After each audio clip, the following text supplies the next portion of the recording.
സൽമാനെയോ ഇന്നലെ നമ്മൾ യൂട്യൂബ് വീഡിയോൻ്റെ അടിയിലേ നല്ലൊരു കമൻറ്റ് വന്നിക്കണു. കാക്കു കണ്ടുക്കണോന്നാവോ?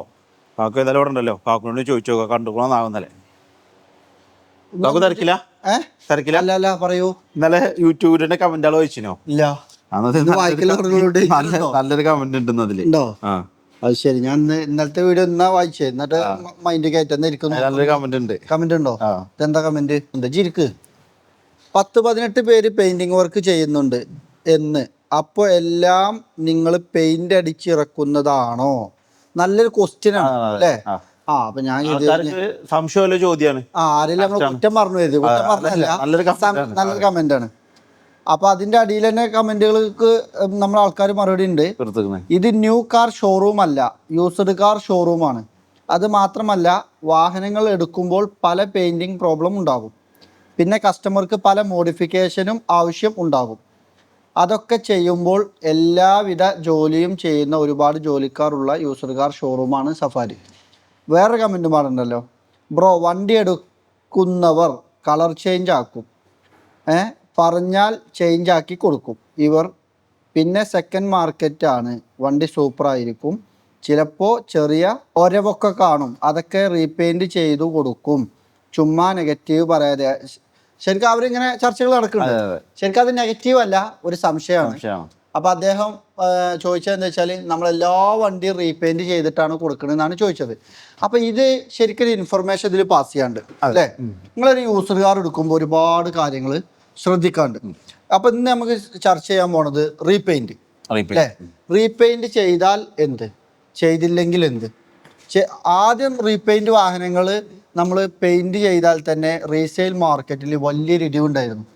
ആദ്യം നമ്മൾ ചോദിക്കാം, മേജർ ആക്സിഡന്റ് ഉണ്ടോ, റീപ്ലേസ് ഉണ്ടോ, കിലോമീറ്റർ ഉണ്ടോ, റീപെയിന്റ് ഉണ്ടോ എന്ന് വരെ നമ്മൾ ചോദിച്ചിരുന്നു. അതിപ്പോഴും ചോദിക്കും. ഇപ്പൊ ഇന്നലെ നമുക്ക് ഒരു ഉദാഹരണം പറഞ്ഞുതരാം. ഒരു ഫോർഡ് എൻഡോവർ ഒരു കസ്റ്റമർ ബുക്ക് ചെയ്തു. ഞാൻ ഇന്നലെ ഷോറൂമിൽ ഉണ്ടായതുകൊണ്ട് അദ്ദേഹത്തെ മീറ്റ് ചെയ്തിരുന്നു. വൈറ്റ് കളർ ഫോർഡ് എൻഡോവർ ആണ് സ്റ്റോക്ക് ഉണ്ടായിരുന്നത്. ചിലപ്പോൾ കഴിഞ്ഞ വീഡിയോയിൽ നിങ്ങൾ കണ്ടിട്ടുണ്ടാവും, ഇവിടെ ഉണ്ടായിരുന്നു വണ്ടി. അപ്പോൾ ആ കസ്റ്റമർക്ക് വൈറ്റ് വണ്ടി മതി, കസ്റ്റമറെ വൈഫിനും വൈറ്റ് വണ്ടി മതി, മക്കൾക്കോ ബ്ലാക്ക് വേണം. ബ്ലാക്ക് വേണമെന്ന് ഒരേ നിർബന്ധം. വൈറ്റ് വണ്ടി പെയിന്റ് അടിക്കാനോ കാര്യങ്ങളോ ഒന്നുമില്ല. നല്ല നീറ്റിലുള്ള white colour Ford Endeavour customer book ചെയ്ത് അഡ്വാൻസ് തന്നതിന് ശേഷം പറയാണ്, എൻ്റെ മകന് ഇത് ബ്ലാക്ക് കൺവേർട്ട് ചെയ്യണം, നിർബന്ധമാണ്. അങ്ങനെ ഞങ്ങൾ അത് ബ്ലാക്ക് കൺവേർട്ട് ചെയ്തിട്ടാണ് കൊടുക്കാൻ കൊടുക്കുന്നത്. നമ്മളെ കസ്റ്റമർക്ക് എന്താണോ ആവശ്യം അതുപോലെ എന്ത് ചെയ്യും, നമ്മൾ ചെയ്തു കൊടുക്കും. ഇപ്പൊ കളർ ചേഞ്ചിങ്, ഇപ്പൊ നമ്മൾ BMW M340i അല്ലേ, BMWന്റെ ഷോറൂമിൽ തന്നെ ജാവ ഗ്രീന് പെയിന്റ് റീപെയിന്റ് ചെയ്താണ് അടിച്ചാണ്. അപ്പൊ അത് ഈ വീഡിയോയിൽ കാണിക്കാം. ഏകദേശം 4 ലക്ഷം രൂപയുടെ അടുത്ത് കോസ്റ്റ് കസ്റ്റമർ ചെയ്ത് ബ്ലാക്ക് കളർ ഉണ്ടായിരുന്ന വാഹനത്തെ ഗ്രീനിക്കാക്കി. അപ്പൊ പെയിന്റ് റീപെയിന്റ് ചെയ്യുന്നില്ലേ, വലിയൊരു അപാകത ഉണ്ടായിരുന്നു കുറച്ച് കാലങ്ങൾക്ക് മുന്നേ. അതിപ്പോ മാറി. ഇപ്പൊ ആളുകൾ പുതിയ വണ്ടി എടുക്കണു, നേരെ കൊണ്ടുപോകണു, റീപെയിന്റ് ചെയ്യണ സാഹചര്യത്തേക്ക് മാറി. അതായത് മൈന്യൂട്ട് കാര്യങ്ങൾ വരെ നമ്മൾ എന്ത് ചെയ്യും, ഷോറൂമിൽ കയറ്റുന്നതിന് മുന്നേ വണ്ടിയിലുള്ള ചെറിയ ചെറിയ സ്ക്രാച്ചുകൾ ഇപ്പൊ നമ്മളെ ഷോറൂമിൽ കയറിയത് ചിലപ്പോൾ കാണാൻ കഴിയൂല. അല്ല, ഇവിടെ സ്ക്രാച്ച് ഉണ്ടാവും, ഇതിമ സ്ക്രാച്ച് ഉണ്ടാവും, അല്ലെങ്കിൽ ഡോറിൽ അല്ലെങ്കിൽ റണ്ണിങ് ബോർഡിലൊക്കെ ചെറിയ സ്ക്രാച്ചുകൾ ഇല്ലത് എന്ത് ചെയ്യും, നമ്മൾ റീപെയിന്റ് ചെയ്യും. പിന്നെ ഇതൊക്കെ ഇപ്പൊ അത്യാവശ്യം മോഡൽ കൂടിയ വണ്ടികളാണ്. ഒരു 10 വർഷം റോട്ടിലൂടിയ വണ്ടികളൊന്ന് ആലോചിച്ച് നോക്കിയേ, എന്തെല്ലാം ഡാമേജുകൾ ഉണ്ടാവും അതിന്റെ ബോഡി. റീപെയിന്റ് ഇല്ലാന്ന് പറഞ്ഞാൽ എന്തായാലും അത് കളവായി പോകും. റീപെയിന്റ് എന്തായാലും വരും. അപ്പൊ നമുക്ക് സഫാരി കാർസിന്റെ ഷോറൂമിലല്ല പെയിന്റിങ് വർക്കും കാര്യങ്ങളൊന്നും നടക്കുന്നത്. നമുക്ക് പെയിന്റിങ്, ആക്സസറീസ്, ഓട്ടോമോട്ടീവ്, പോളിഷിങ് പറഞ്ഞിട്ട് വേറെ തന്നെ സ്ഥാപനമാണ് സഫാരി ഓട്ടോമോട്ടീവ്. സഫാരി കാർസ് വേറെ, സഫാരി ഓട്ടോമോട്ടീവ് വേറെ, സഫാരി ആക്സസറീസ് വേറെ. അതിൽ ആ കമന്റ് ഇട്ട ആളെ സംശയത്തിൽ ഒരു സംശയപാടുണ്ട്. ഇപ്പൊ ഒരു വിചാരം ഞമ്മ 18 പണിക്കാരും പണിയെടുക്കുന്നത് സഫാരി കാർസിന്റെ ഓൺ വണ്ടികൾ മാത്രമാണോന്നാണ്. അതല്ല, നിങ്ങൾക്ക് ഈ വീഡിയോ കാണുന്ന ആർക്ക് വേണമെങ്കിലും ഇത്തരം paint touch up, ceramic coating, painting, polishing ഒക്കെ ഉണ്ടെങ്കിൽ നമ്മൾ കരുവാരക്കുണ്ട് മാത്രമാണ് ആ സ്ഥാപനം ഉള്ളത്. അവിടെ പോയി കഴിഞ്ഞാൽ നിങ്ങൾക്ക് ഫേസ് ലിഫ്റ്റ് ചെയ്യാനോ കളർ ചേഞ്ച് ചെയ്യാനൊക്കെ ഉള്ള സൗകര്യം അവിടെ ഉണ്ട്. നമ്മൾ ഇവിടെ കയറിയ വണ്ടികളിൽ ചിലപ്പോൾ അപൂർവം വണ്ടികളെ നമുക്ക് പെയിന്റ് ടച്ചപ്പ് ഇല്ല വാഹനങ്ങൾ ഒരുപാട് ഉണ്ടാവാറുള്ളൂ. 2020 മുകളിലുള്ള വണ്ടിയിലോ കിലോമീറ്റർ വാഹനങ്ങളൊക്കെ നമ്മൾ പർച്ചേസ് ചെയ്യുമ്പോൾ അല്ലെങ്കിൽ നമ്മുടെ സ്ഥാപനത്തിൽ വരുമ്പോൾ അതിലൊന്നും യാതൊരുവിധ വർക്ക് ഉണ്ടാവാറില്ല. പക്ഷെ ഒരു 5 വർഷം 6 വർഷം റോട്ടിലോടി കഴിഞ്ഞാൽ സ്വാഭാവികമാണ്. ഇപ്പൊ നമ്മൾ 23 ഈ ക്ലാസ് ഉണ്ട്. 23 പറഞ്ഞ ഈ ക്ലാസ് കസ്റ്റമർ എടുത്ത സമയത്ത് ഒരു മാസം കഴിഞ്ഞപ്പോ തന്നെ എന്ത് ചെയ്തു, അതിന്റെ ഡോർമ അവരെ വീടിന്റെ ഗേറ്റുമ്പോൾ തട്ടിട്ട് സ്ക്രാച്ച് വീണു. സിൽവർ കളർ വണ്ടിയാ. അവരെന്ത് ചെയ്തു, വേറെ പെയിന്റ് അടിക്കല്ലാതെ വേറെ ഓപ്ഷൻ ഇല്ല. ക്ലിയർ ചെയ്തു. ഡോർ റീപ്ലേസും ചെയ്യാൻ പറ്റും. ഡോർ റീപ്ലേസ് ചെയ്താല് മാർക്കറ്റിൽ നല്ലൊരു മാറ്റം പ്രീമിയം വണ്ടിയിലൊക്കെ എന്തായാലും വരും. അപ്പൊ തീർച്ചയായിട്ടും നിങ്ങളൊരു വണ്ടി എടുക്കുമ്പോൾ റീപെയിന്റിന്റെ കാര്യങ്ങളിൽ നിങ്ങൾ ശ്രദ്ധിക്കേണ്ട കാര്യങ്ങൾ എന്ന് വെച്ചാൽ, ഇപ്പൊ കളർ ചേഞ്ച് ചെയ്യുമ്പോൾ ടോട്ടലായിട്ട് ചെയ്യണം അല്ലേ. ബോഡി മാത്രം ചെയ്ത് ഇന്നർ ചെയ്തിട്ടില്ലെങ്കിൽ അത് പ്രശ്നമാവും. ഇതൊന്നും കളർ ചേഞ്ച് ചെയ്ത വണ്ടിയല്ല കേട്ടോ, ഇത് കളർ ചേഞ്ച് ചെയ്ത വണ്ടി അല്ലേ. ഇത് ആദ്യം ഏതേലും കളർ ബ്ലാക്ക് വണ്ടിയാണ്, അതും 1 കോടി രൂപന്റെ വണ്ടിയാണിത് അല്ലേ. അപ്പൊ ഇതാണ് വാറണ്ടിയിലുള്ള വണ്ടി. അത് ഇയാള് ഷോറൂമിൽ നിന്ന് നേരെ എടുത്തു, നേരെ BMW അപ്പുറത്ത് ബോഡി ഷോപ്പിൽ കൊടുത്തു, പെയിന്റ് മാറ്റി. അതായത് ഷോറൂമിൽ തന്നെ BMW ഷോറൂമിൽ തന്നെ ചെയ്തത് കളർ ചേഞ്ചിങ് ആണിത്. ഇനി അതൊന്നും വേണ്ട, വേറെയും പെയിന്റർമാർക്ക് പണിയുണ്ട് അലോയില്. ഭ്രാന്തെന്ന് പറഞ്ഞ അല്ലേ. ഇനിയിപ്പോ നമ്മളൊരു വണ്ടി എടുത്തു, ഞാനിപ്പോ എന്തൊക്കെ കാര്യങ്ങളായി ചെയ്യുന്നതെന്ന് ആലോചിച്ചോണ്ടിരിക്കുന്നത്. അസിമോനൊരു വണ്ടി പെയിന്റ് പണിക്ക് കയറ്റിയിട്ട് 5-6 മാസമായില്ല അസിമോനെ. അടുത്ത അപ്ഡേഷൻസ് ഒരു മാസം സാധനം വന്നുകൊണ്ടിരിക്കുന്നുണ്ട്. അതായത് കംപ്ലീറ്റ് മോഡിഫിക്കേഷൻ ചെയ്ത് റീവർക്ക് ഒക്കെ ചെയ്തൊരു വണ്ടി. അത് കൊടുക്കാനല്ല, നമുക്ക് നിർത്താമല്ലോ മോണിസ്റ്റർ ട്രക്ക് അല്ലേ. അതേപോലെ എന്തായാലും നിങ്ങൾ ഒരു ഗോൾഡൻ പത്മിനിന്റെ റീല് ചിലപ്പോൾ നിങ്ങൾ കണ്ടിട്ടുണ്ടാവും. അതും നമ്മൾ റീസ്റ്റോർ ചെയ്ത വണ്ടിയാണ്, നമുക്ക് കൊടുക്കാനല്ല. അതൊക്കെ നമ്മളൊരു ആഗ്രഹത്തിന് ചെയ്യണതാണ്.